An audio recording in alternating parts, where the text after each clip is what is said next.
Good morning everyone, I hope you're all well. Welcome to my video. I'm sorry it's been a couple of weeks since I last posted. It's been a little bit busy here. We've been doing some DIY fixing up fixing up our bathroom. It took a lot longer than expected. I just did not feel like I could get any work done with the entire house covered in dust. If anyone has had to use drywall, compound, wait for it to dry, sand it, do compound again, sand it again, you know what I'm talking about with the dust being on every single surface of the house. The bathroom is done now, looks great, needs some decorations. So that was finally done a few days ago. Don't worry if you see this, it's not a tattoo, it was a fake tattoo. I did a mud run on Saturday, so if at any point in the video you see any cuts and bruises and anything, do not worry. I'm not being beaten up. I just got beat up by mud, which was great fun. I really enjoyed it. I will do it again. Just hopefully be a little bit fitter for the next one. Anyway.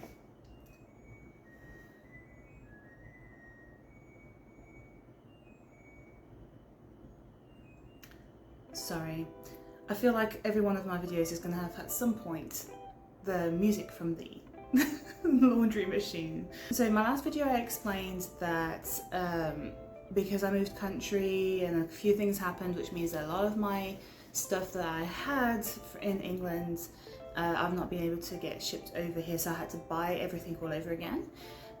So now that that's all arrived, I thought it was a good opportunity to show you and tell you how I do my prints of watercolors and acrylics. So I've done some prints in the past. I sadly don't have them with me. I am having to start all over again for my business. So I can show you a little bit of the difference between the two. I found that what works for acrylics doesn't especially work for watercolors. I haven't done watercolors in a while, but I still sell the things I made, the prints of what I've made. So if I start with watercolors, just to give you an explanation as to why it's a little bit different, because of the type of paint, the type of paper or canvas that you use, the light reflects differently on it. So for example, for watercolors, I have found that if I take a picture of my watercolor painting, the camera doesn't really do the colors justice. There's too many shadows, and because, for example, for me, I'll add a picture of a couple of the watercolor paintings I've done. The background is just white. And when you want to make prints, you just want the background to be white. But when I do use a camera, I feel like you get all the shadows from maybe like the folds in the paper. The light hits one side of the paper differently to the other side. It just doesn't, it's not even. And the background looks more grey and darker, and you don't want that. You want it to, for me at least, I wanted the background to be white, and I just wanted the paint to come through, just the pigments, just the what I painted. So cameras for watercolors for me did not work. What I found worked best was to scan the watercolors. At the time I was using my parents' printer, and it's not, I think it was a Canon, it was either a Canon or an Epson. Through research I found that loads of people find that Epsons and Canons are the two best printers for printing art and scanning art. Some people like HP as well. I've just always found Epson and Canon were the two ones that people use the most. My parents' printer had a scanner on it. It worked quite well, the scanner worked well, but the printer itself wasn't, it was like an old version, and it wasn't especially made to print art.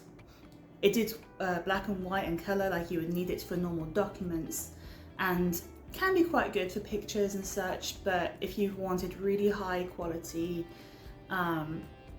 print, you really do just need to get like a really good quality printer, or if you don't have the money for a printer, maybe have them printed by someone. But for me, I want the control of, you know, you print something, you're like, oh, that's darker than I want it, so you have to edit it and then print it again. It's like, oh, that's not quite the colours that, doesn't really reflect the colours that that are on my canvas. So you try again and again. So I didn't want to keep going back to a printers and being like working with them. I rather just have my own control in my head, and I'm only bothering me, if that makes sense. So for the watercolors, the scanner that I have used is a Canon. I don't even know if it has an actual name.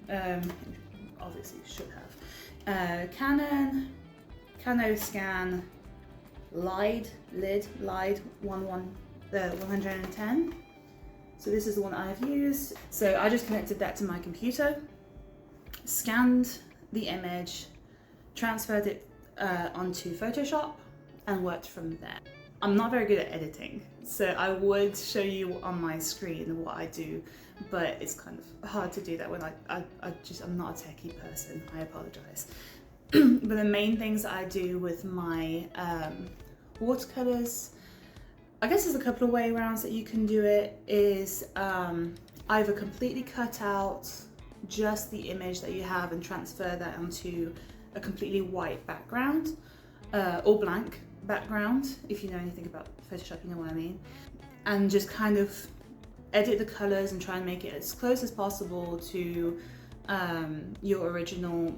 The main things that I would do is just contrasts, working with highlights, light and dark, and just kind of working from there. You can just use the erase tool and completely erase the background. You can cut out your image. It depends what you've painted as well. If you've made a scenery that kind of covers your entire paper, then cutting out a background might be difficult, but you can use this smudge tool to kind of soften out the background. It just depends how much you actually want to do. It depends how perfect you want it, I guess. If you want it to look like a watercolor painting, where you still see the grain from the paper, or if you want it to look really smooth, that's up to you how much work you want to put in. Personally, I didn't mind seeing some of the grain, because when you then print it, it makes it look like it's kind of on a paper. I can talk about that more if you like, and maybe in another video more in detail. I could do like a step-by-step of exactly how I made a print, and try and figure out how to show you from my computer itself and do a voiceover or something. I can try and figure it out. The paper that I use to print on, I use the same paper for my watercolors and for my acrylics. The reason is I have tried, so I use Photo Paper Pro Luster by Canon, 260 grams per square meter, and it's just an 8.5 by 11 inch letter. I bought that on Amazon. I have tried matte photo paper, and I haven't tried glossy. I just didn't want glossy. I wanted something that was going to be as close as possible to what my originals actually are. And well, my paper is not glossy, and my canvases have a little bit of a shine because of how the light hits the paint, but it's not glossy, unless you use a varnish over it that is glossy. And that's up to you if you want to use glossy spray or liquid varnish, or matte or whatever. I chose Luster because I thought that was as close as I could get to my acrylics. I have tried matte paper for my watercolors, and sometimes it comes out nice, and it kind of is similar to the originals, just that paper kind of texture. I just kind of felt like it lost a little bit of that rich pigment look, which, to be fair, if you tweaked it on Photoshop or whatever, you could get really close to the watercolor finish that way if you wanted to. This is just what I'm doing. I just found that the Pro Luster was enough. So acrylics. I have tried scanning my acrylic canvases and just found that very difficult for a few reasons. The scanner for watercolor is great because it's like a full, it's flat. You don't get all the shadows if you do it right, and you like put a weight on top of the scanner to make sure it is completely flat. It gets the whole paper, the painting, from every angle. With acrylics, my canvases are usually bigger than the scanner, which means that it's only going to go in, it's not going to go in flat. You could probably try making it flat, but it might be a little bit lopsided, and the light from the scanner is going to hit it brighter on one side than the other side. And because, I don't know if I probably should gesso my canvases more before I start. I always get canvases that have that pre-gessoed, gessoed, I don't know how you pronounce it. So that I don't have to do it because I'm really lazy. That way I can't be bothered to do that. Which means that there's still some kind of bumps in the canvas. So even though they're really small, it's kind of like, if you picture like, it's like a dome where the paint kind of goes in, so you got the light that's going to hit at different angles. So you get a bit of a sheen, which I've had to figure out some kind of way of going around fixing that. For the scanner, I just haven't found that it's worked very well because the colours and the light were uneven. Some sides of the canvas are really light and some parts are really dark, so that didn't really work for me, and I wanted to get it as even as possible so I'd have as little editing to do as possible as well. I wanted to get as close as possible to the original without having to do tons and tons and tons of editing. So my technique for taking pictures of my paintings, I've tried different ways. I've watched other people online where they take their paintings outside and get full, not direct sunlight, but they get full natural light. I still found that I got quite a bit of a reflection of light on one side of the canvas more than the other, and that just didn't work for me. What I do is I use my husband's camera, which is a Canon EOS. I do not know anything about cameras, so bear with me. I am sorry, I don't know. It's a camera, and it's a good one. It takes good pictures. The best thing I can do is I still need to buy a stand for it to sit on. At the moment, I kind of use my phone stand, and I just kind of sit it on top to keep it stable. I put my canvas on a table and I put my camera at as much as a level with the canvas as possible, trying to make it so it's an exact 90-degree angle to the canvas. I have two lamps either side, and I tried to make it kind of at a 45-degree angle either side of the canvas. And what's good with these lamps, I think I got them from Hobby Lobby, is they have a kind of a mesh netting inside, which means that it's not a direct light straight from the bulb onto the canvas. It's a little bit more dispersed. I also have I have two windows in my office, and I make sure the curtains are nice and open, so there's lots of natural light coming in but no direct sunlight. Now what I do is on the top of the camera there are several settings.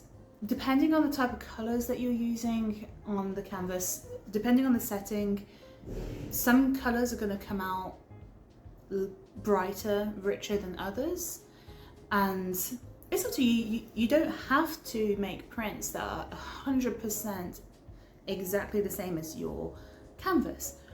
Some people will edit their photo, take pictures, and they'll find that their edited image looks better than the original. So it depends what you want. Do you want it to be exactly the same, as close as possible, which might be a little bit of a headache if you're just not getting there, or you can try and make a print that's as close as possible, but maybe, you know, oh, actually I prefer this, the way the green in the trees pops out more with this setting, and or the way like these flowers pop more when I use this setting. It's up to you. It's your art, you do whatever you want. So I take a picture with every setting available on my camera. I try different zooms, I've tried different lighting as well. I tried like what does it look like when I close the blinds, when I only use natural light or only use the lamps, and I have my overhead light as well on. So what I have found works best for my paintings is all curtains open, all natural light coming in, overhead light on, and those 2 lamps. So I'm getting kind of a good amount of light coming from every angle, so it's even. And then I upload those pictures onto my computer. I look at what looks best just from the get-go, but you are going to do some editing as well, so just try and be a little bit forgiving with this, with what you're working on. Pick what works best, narrow it down. I usually narrow it down to 2, and I'm constantly going back and forth between the 2 to see what looks best. Pick one that works best, that looks the best, and work from there. Do your editing. So most of my editing, especially with actually with both watercolors and acrylics, zooming in, using the smudge tool to get rid of any kind of specks of dust that might have got on there. Hairs, sometimes you don't realize until you're zooming in that there's actually a paintbrush hair that got into the paint and you had no idea.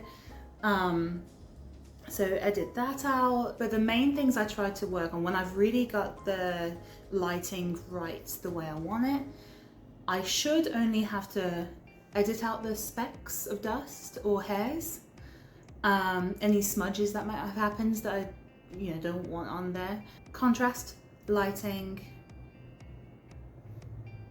and that's pretty much it. Sometimes there is still, no matter how hard you try, there's still a little bit of shine.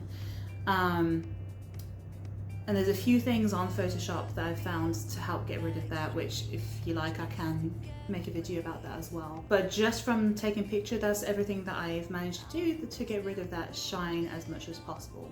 The glare, I think that's the word, the glare, light glare, light shine, you know what I'm saying. I think I've asked some people in Facebook groups, like, how do you get rid of that? And some people have said that once you varnish your painting, there should be less of a shine, but I don't know, I haven't tried that yet, to be honest.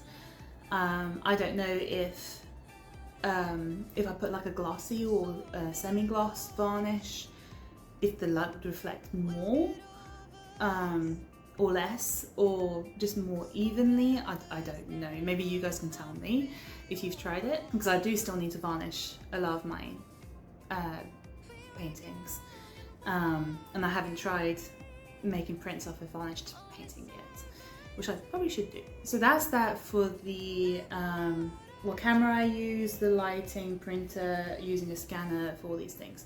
So for printing, both on my watercolors and acrylics, I use my Canon Pixma Pro 200. It works very well. It doesn't have a scanner, that's why I had to use the separate scanner. I can show you a very quick run through of what I do now. I'm going to make some prints. I already have my edited files on my computer. My watercolors are things I've already printed in the past, so I don't need to edit those.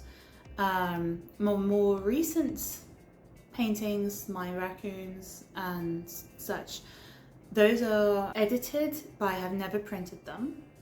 So this is going to be a test where I can print them off and see what it would look like printed. Something I've found is what you have on your screen, if you have a good printer, what's on your screen should come out on your printer, if that makes sense. Like, it should be the same thing.